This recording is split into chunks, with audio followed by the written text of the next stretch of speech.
1. The man who holds up the ceiling. To everyone around you, you are the man who has it all handled. You are the rock. You are the anchor. When the car breaks down on the side of the highway in the pouring rain, you are the one they call. You don't complain, you don't panic, you just show up, open the trunk, get the jack, and change the tire. When the budget at work is falling apart and everyone else is shouting in the meeting room, you are the one sitting quietly at the end of the table. You are the one who waits for the noise to stop, and then you offer the solution. People admire this about you. They tell you that you are solid. They tell you that you are dependable. They say, "I don't know what we would do without you." And they mean it. You have built an entire life around being the person who can endure pressure without cracking. You are the man who carries the heavy boxes when your friend moves house. You are the man who stays late to finish the project because someone else dropped the ball. You are the man who stands in the hospital waiting room holding coffee for everyone else, making sure they are okay, even though your own heart feels like a stone in your chest. But there is a difference between being strong and being numb. There is a difference between holding it together and locking it away. And while the world sees a man who is calm and collected, you know the truth that lives inside the silence of your own head. You know that this calmness isn't always peace. Sometimes it is just a very heavy door that you closed a long time ago, and now you aren't sure if you even have the key to open it again. You go through your days on autopilot. You wake up when the alarm goes off. You shower. You drink your coffee. You drive to work. You do what is expected of you. You are polite. You ask people how their weekend was, but you don't really want to know the answer, and you certainly don't want to tell them about yours. You have mastered the art of the surface-level conversation. You can talk about sports, the weather, the traffic, or the technical details of your job for hours. But if someone asks you, "How are you really doing?" you freeze. Your mind goes blank. You say, "I'm fine," or "can't complain," or "living the dream." You use humor or sarcasm to deflect the question. You move the spotlight off yourself as fast as possible. You are not doing this to be deceptive. You aren't trying to lie to people. You do it because you honestly don't know the answer. If you stopped for a moment to really check in with how you were doing, you were afraid of what you might find. You were afraid that if you let that crack open, a flood might come out that you can't control. So you keep the door shut. You keep the engine running. You keep moving. 2. The silence in the car. Think about the drive home from work. This is often the most honest part of your day. You leave the office or the job site, you get into your vehicle, you shut the door. The sound of the world cuts out. It's just you. You turn the key, and for the 20 or 40 minutes it takes to get home, you're in a transition zone. This is where the fatigue hits you. It isn't just physical tiredness, like you went to the gym. It is a deep, bone-level exhaustion. It is the exhaustion of someone who has been holding up a ceiling for 8 hours straight. You feel a tightness in your chest or a knot in your stomach that never really goes away. It just sits there, a dull background noise to your life. You might listen to the radio or a podcast, not because you were interested, but because you need a voice to fill the silence. If it's too quiet, your thoughts get too loud. When you pull into your driveway, you might do something that many men do. You turn off the engine, but you don't get out of the car. You sit there. You look at the garage door or the steering wheel. You look at the front door of your house. You know that behind that door there are people who love you, maybe a spouse, maybe kids, maybe a roommate or a pet.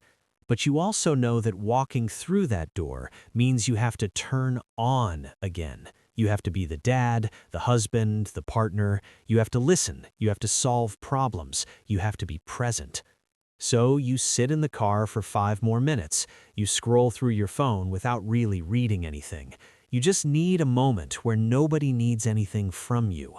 You need a moment where you don't have to be useful. This tiny pocket of time in the driveway is the only time you feel like you belong entirely to yourself. When you finally go inside, you might feel a sense of distance.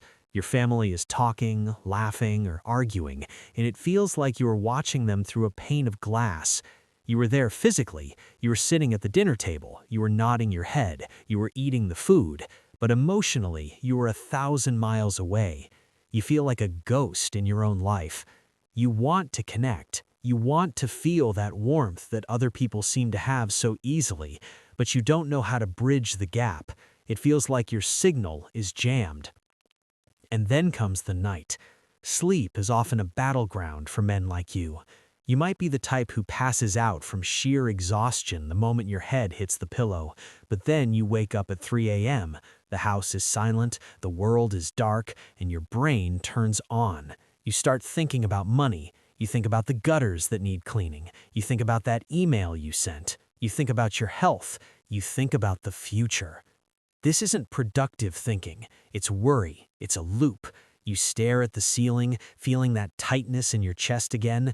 You feel alone. Not the kind of alone where you have no friends, but the kind of alone where you are surrounded by people, but none of them know what it's like to be you. You feel like you are carrying a backpack full of rocks, and you can't ask anyone to help you carry it because that would admit that the rocks are heavy, and you aren't supposed to find them heavy. You were supposed to be strong. This way of being didn't happen by accident. You weren't born with a closed heart. You weren't born silent. If you look back at old photos of yourself as a toddler, you'll probably see a kid who was laughing, crying, screaming, and running around with pure, unfiltered energy. You were fully alive, you felt everything, and you showed it immediately. So what happened? At some point, you started training. It wasn't formal training. You didn't go to a school for it. It was the subtle, quiet training of becoming a man in our culture. Maybe it started with your father, or your grandfather, or a coach. Think about the men you looked up to when you were 5, 6, 7 years old. How did they handle emotion? Did you ever see your father cry? Did you ever see him admit he was scared? Did you ever see him sit down and say, "I'm really feeling overwhelmed today"? Probably not. Most likely you saw men who worked hard. You saw men who came home tired. You saw men who showed their love by fixing the car or paying the bills or mowing the lawn. You learned that love is an action, not a conversation. You learned that a man's value comes from what he can provide and what he can endure. Maybe you remember a specific moment on the playground. You fell down and scraped your knee. It hurt. You wanted to cry. But someone, maybe a parent or a teacher or maybe another kid, told you to walk it off. They told you big boys don't cry. They told you to suck it up. This phrase, suck it up, is very powerful. It tells you to take whatever pain or fear you are feeling and swallow it, push it down, hide it. If you hide it, you are praised. You are called a tough kid. You are called a little man. If you show it, if you cry, you are shamed. You are looked at with disappointment. You are called a baby. Children are smart. They learn to survive. You learned very quickly that having feelings was a liability. It was dangerous. It got you in trouble, or it made you look weak. So you started to build a wall. You learned to disconnect from your body. When you felt sad, you tightened your throat and looked away. When you felt scared, you clenched your fists and acted angry instead, because anger was a more acceptable emotion for a boy than fear. As you got older, this training intensified. In high school, on the sports team, the locker room was not a place for vulnerability. It was a place for performance. You had to be armor-plated.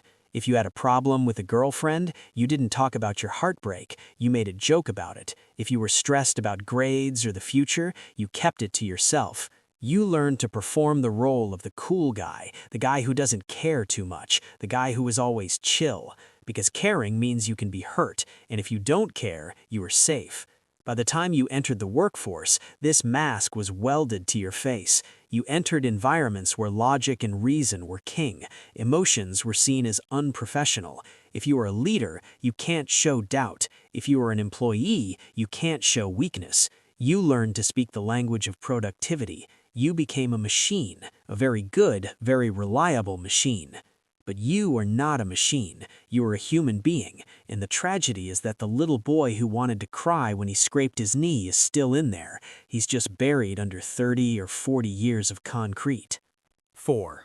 The body keeps the score. You might think that because you ignored your feelings for so long, they went away. You might think that you successfully got rid of them. But psychology and biology tell us something very different. You cannot destroy emotion. You can only bury it. And when you bury it alive, it doesn't die. It changes. It becomes something else. When you ignore your emotional needs for decades, your body takes on the burden. Think of your body like a house. If you never take out the trash, if you just shove it into the basement and close the door, eventually the basement fills up. Eventually, the trash starts to rot. Eventually, the smell seeps into the living room. For many men, this rotting trash shows up as physical symptoms. It shows up as high blood pressure. It shows up as chronic back pain or tension headaches. It shows up as grinding your teeth while you sleep. Your jaw is clenched because you are literally holding back words you want to say. Your shoulders are up by your ears because you are bracing for impact even when you are sitting on your couch watching television. This is your nervous system. It is stuck in a state of high alert. Even though you look calm on the outside, your internal engine is revving in the red zone. You are constantly scanning for threats. You are constantly ready to fight or fix. You have lost the ability to truly rest. Have you ever noticed that when you finally go on vacation, you get sick, or you get a migraine, or you feel incredibly irritable for the first few days? That is because your body doesn't know how to downshift. It is addicted to the stress hormones. When the pressure is removed, your system goes into withdrawal. You don't know how to just be. You only know how to do. This is also why alcohol or other substances become so appealing. A couple of beers in the evening isn't just about the taste, it's about chemistry. You are using the alcohol to manually force your nervous system to shut down because you can't do it naturally. You need the drink to numb the noise in your head so you can sit in the chair and tolerate the evening. It's a form of self-medication for a spirit that is exhausted from holding up the shield all day. And then there is the numbness, the shutdown response. This happens when the stress becomes too much. Your system decides that it can't fight anymore and it can't run away, so it just unplugs. This is that feeling of being a ghost. You feel flat. You don't feel great joy, but you don't feel terrible sorrow either. You just feel gray. This is a survival mechanism. In the wild, if an animal is caught by a predator, it goes limp, it plays dead. This numbs the pain and sometimes gives it a chance to escape. You are playing dead emotionally to survive your life. But you aren't being chased by a lion. You are living in a suburban house with a family who wants to know you, but you are stuck in freeze mode. 5. The cost of the wall. For a long time, this strategy worked. It helped you get the promotion. It helped you survive the crisis. It made you the stable one. But as you get older, the cost of this survival strategy starts to become very high. The bill comes due. The first place you see the cost is in your relationships.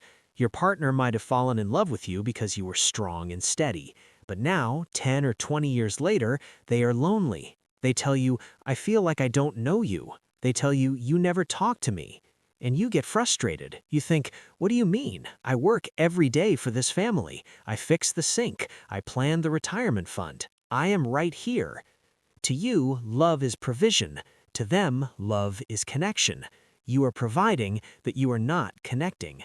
You are standing guard at the gate of the castle, making sure everyone inside is safe, but you never actually go inside the castle to sit by the fire with them. You are the lonely sentry.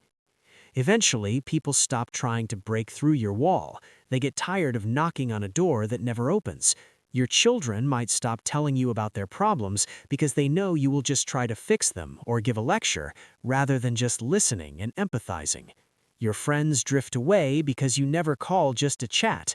You end up surrounded by people, yet completely isolated. There is also a cost to yourself. You lose touch with your own intuition. When you numb your sadness and your fear, you also numb your joy and your passion. You can't selectively numb emotions. If you turn down the volume on the bad stuff, you turn down the volume on the good stuff too. The world loses its color. Life becomes a series of tasks to be completed rather than experiences to be enjoyed. You might reach a point, maybe in your 40s or 50s, where you look around and think, is this it? You have the house, the car, the job, the family, you checked all the boxes, but you feel hollow. You feel like you are acting in a movie that you didn't write. This is often called a midlife crisis, but that's a cliché term that dismisses what is really happening. What is really happening is that your soul is starving. You have spent your whole life serving the expectations of others, serving the utility of being a man, and you have forgotten who you actually are. You might fear retirement. Men like you often dread the day they stop working. Why? Because work gives you a label. It gives you a function. I am an engineer. I am a manager. If you take that away, who are you? If you aren't useful, do you still matter? If you aren't fixing something, do you deserve to take up space? These are the terrifying questions that lurk beneath the surface. So, here you are reading this, and maybe you feel seen for the first time in a long while. Maybe you feel a little exposed. That's okay. You don't need to do anything about it right this second. You don't need to run out and sign up for a workshop. You don't need to cry a river of tears today. The first step is simply recognition. It is looking at the wall you built and respecting it. You don't need to hate yourself for being this way. You don't need to think you are broken. You need to understand that you built this wall to survive. It served a purpose. It protected that little boy who was told not to cry. It helped you navigate a tough world. It made you successful in many ways. But now, ask yourself, is the war over? Are you still in danger? Do you still need to wear the heavy armor every single minute of every single day? Or is it possible that you can take off the helmet for a few minutes when you are with the people you love? Change for men like you doesn't happen with a lightning bolt. It happens slowly. It happens with small experiments. It starts with noticing. Next time you feel that tightness in your chest, instead of ignoring it or grabbing a beer, just notice it. Say to yourself, I am feeling tight right now. That's it. Just acknowledge it. Next time you are driving home, try turning off the radio. Drive in the silence, but instead of worrying about the future, try to feel your hands on the wheel. Try to feel your breath moving in and out of your lungs. Try to arrive in the present moment. Next time your partner tells you about a problem, try to resist the urge to offer a solution. You are a fixer, it is your instinct to fix, but try to override that instinct. Just listen, look them in the eye, say, that sounds really hard. See what happens. You might find that simply being there without the armor is more powerful than any tool in your toolbox. You can learn to be reliable and connected. You can be strong and open. It is not an either-or choice. Real strength isn't about having a hard shell. Real strength is having the courage to let the shell down and show the world who you are. It's scary, it feels risky, but the alternative is to reach the end of your life having never really been known. The alternative is to remain a stranger to your own family and a stranger to yourself. You have carried the weight for a long time. You have held up the ceiling. You have done your job. But you are allowed to put the weight down. You are allowed to rest. You are allowed to be human. You are allowed to say, I am tired, or I am sad, or I don't know. And if you do that, if you take that small risk, you might find that the people around you don't think you are weak. You might find that they love you even more. You might find that by dropping the mask, you finally allow them to love the man behind it. And that is a burden worth putting down. 7. Understanding the mechanism of survival. To go deeper, let's look at why this pattern is so hard to break. It's not just stubbornness. It is biology. It is how the human animal is wired. When you were young and you learned to suppress your emotions, you were essentially rewiring your brain. You were teaching your brain that vulnerability equals danger. The brain's number one job is to keep you alive. It is a survival machine. So if your brain believes that showing sadness will lead to rejection, which to a primal brain means death or exile from the tribe, it will fight you every time you try to open up. This is why it feels physically impossible sometimes to speak your truth. You might be in an argument with your wife and you want to say, "I'm scared, I'm failing you." But the words get stuck in your throat. Your throat literally tightens. That is your survival brain intervening. It is stepping on the brake pedal. It is saying, "Don't do it, it's not safe." So you go silent. You stonewall. And your partner sees this as you not caring. They think you are indifferent. But inside, you are in a biological deadlock. You are fighting a war against your own instincts.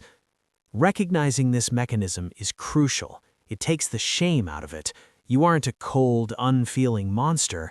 You are a human being with a very active threat response system that is working overtime to protect you from a danger that is no longer there.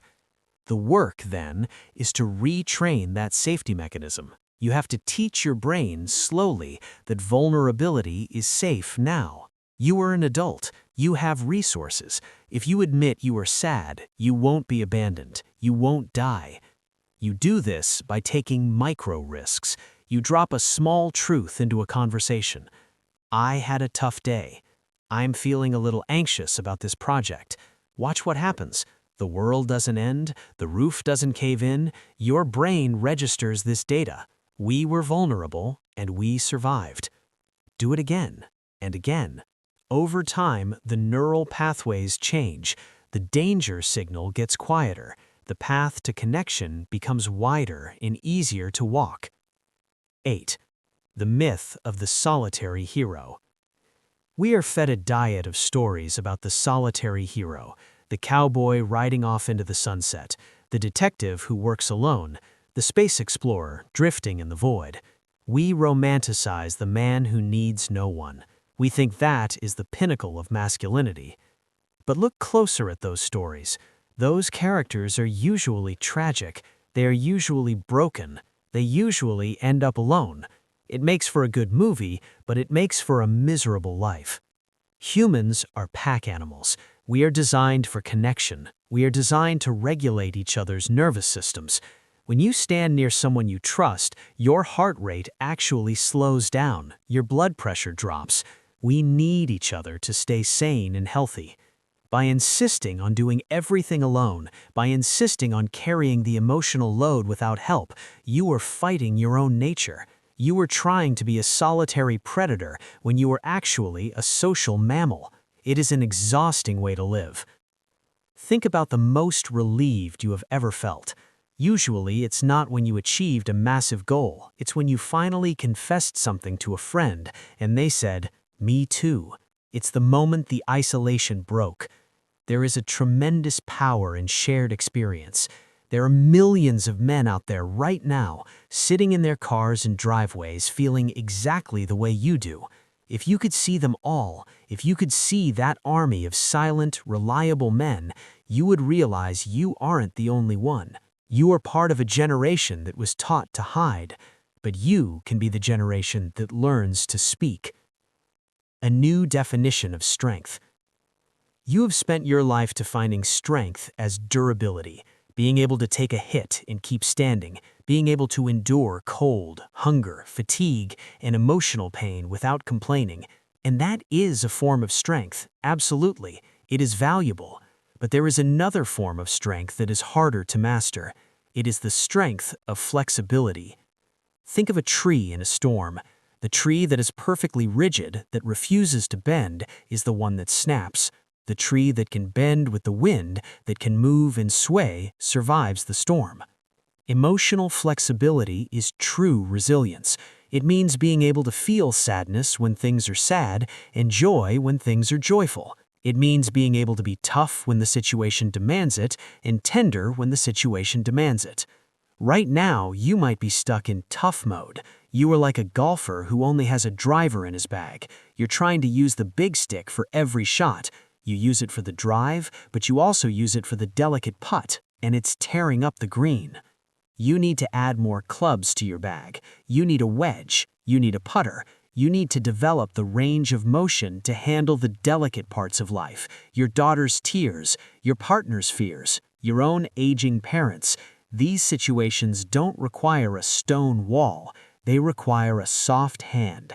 They require a man who can feel. Developing this range doesn't make you less of a man. It makes you a more complete man. It makes you more effective. A leader who can empathize with his team is a better leader. A father who can cry with his son is a better father. 10. The path forward. So, where do you go from here? You just keep going. You don't have to quit your job and move to a monastery. You don't have to change your personality overnight. You just have to start paying attention. Pay attention to the moments when you shut down. Pay attention to the moments when you put on the mask.